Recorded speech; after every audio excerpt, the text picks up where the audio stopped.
A Balaiada foi uma revolta que eclodiu na província do Maranhão, entre os anos de 1838 a 1841. Ela recebeu esse nome devido ao apelido de uma das principais lideranças do movimento, Manuel Francisco dos Anjos Ferreira, conhecido também como o Balaio. A Baleada se distingue das outras revoltas que eclodiram no período regencial, por ter sido um movimento eminentemente popular contra os grandes proprietários agrários da região. E as causas da revolta estão relacionadas às condições de miséria e opressão a que estava submetida a população pobre da região. Nessa época, a economia agrária do Maranhão atravessava um período de grande crise. A principal riqueza produzida na província, o algodão, sofria forte concorrência no mercado internacional. E com isso, os produtos perderam preço e os compradores no exterior. Principais objetivos da Balaiada. Um dos principais objetivos dessa revolta, a Balaiada, foi para tentar melhorar as condições de vida da população mais pobre do Maranhão e também acabar com as injustiças e a perseguição cometida pelo governo maranhense, pois naquela época eles perseguiam e faziam injustiças pelo povo maranhense, só que os mais pobres. Causas da Balaiada. Por conta dos atos adicionais de 1834, as províncias tiveram mais autoridade para governar, o que causou as disputas de poderes entre grupos regionais. O Nordeste brasileiro foi diretamente afetado pela crise do açúcar no final do século XVIII, quando os holandeses se tornaram grandes concorrentes na produção açucareira produzida na região. Além disso, a capital do Brasil foi transferida de Salvador para Rio de Janeiro. Logo após a independência do Brasil, o algodão se tornou uma atividade econômica de destaque no Nordeste.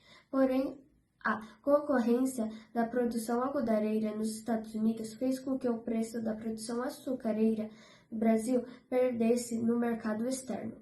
Com a crise do açúcar, a desvalorização do algodão brasileiro aprofundou-se na crise econômica nas províncias nordestinas, tais como do Maranhão. O poder da província do Maranhão foi dividido em dois grupos.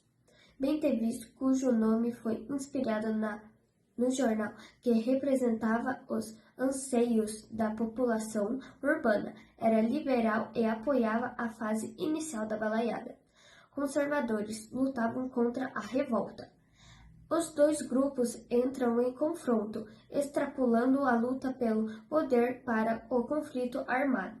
Leis dos prefeitos. A lei dos prefeitos determinava que o governo da província poderia nomear os prefeitos das cidades. Isso gerou revolta, porque era um meio de governar, conseguir poder no interior provinciano. E isso foi possível por conta do Ato Adicional de 1834. Considerada uma das maiores insurreições populares da época Brasil-Império, a Balaiada chegou a mobilizar ao menos 12 mil homens ao longo de seus 4 anos de duração. Os principais líderes da revolta foram Raimundo Gomes, vaqueiro conhecido como Cara Preta, teve participação no começo da Balaiada em dezembro de 1838, quando invadiu a cadeia de Vila Manga, no interior do Maranhão, para libertar seu irmão e outras pessoas que estavam presas.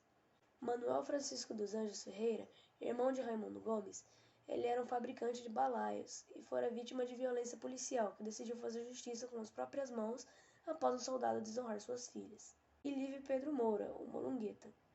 Aderiram também à revolta os escravos, os vaqueiros, os mestiços, os pequenos agricultores rurais, os artesãos, os fabricantes de balaios, etc. Inclusive, os integrantes da balaiada passaram a ser chamados de os balaios, porque um dos seus participantes trabalhava justamente na fabricação de balaios, ou cestos. A revolta da balaiada. O movimento estava concentrado nas classes dominantes, mas devido ao agravamento da crise social e à forma como a província do Maranhão era governada, influenciou os pobres a aderirem ao movimento, junto com os rebeldes à mão armada. A revolta da balaiada começou em 1938, quando o vaqueiro Raimundo Gomes decidiu invadir o presídio de Vila da Manga para resgatar seu irmão, que estava sendo ali acusado de assassinato, e também acabou resgatando outros prisioneiros que cumpriam pena no local, que também aderiram ao movimento. Negros refugiados acabaram também participando do movimento devido à liderança de Cosme Bento, que chefiava um dos quilombos locais. E Manuel dos Anjos, também outro líder importante, ele também participou do movimento. Ele era conhecido pela fabricação de balaios, que daí vem o nome, balaiada. Ele acabou também se juntando ao movimento por causa que suas filhas também foram desonradas por policiais. Então, em 1839, os revoltosos conseguiram dominar Vila de Caxias e Vargem Grande, formando assim uma junta provisória para governar o território dominado. Até esse ponto, eles estavam tendo bastante vitórias, bastante vantagem sobre a revolta. Mas, após a morte de Manuel dos Anjos Ferreira, foi morto alvejado, eles acabaram perdendo muito poder de fogo e acabaram cedendo muito aos ataques. A balaiada foi decretada após a chegada do coronel Luiz Alves de Lima e Silva, que seria posteriormente Duque de Caxias. Em 7 de fevereiro de 1840, com mais de 8.000 soldados fortemente armados, derrotou Raimundo Gomes. Dom Pedro II, recém-coroado imperador do Brasil, declarou a anistia para aqueles que se rendessem. Isso levou à rendição de mais de 2.500 homens, enfraquecimento do movimento e ajudou os militares a conquistar os últimos pontos da balaiada. Os que lutaram a favor da revolta foram mortos pelos soldados, e dessa forma a unidade de Estado foi preservada e a estabilidade política alcançada.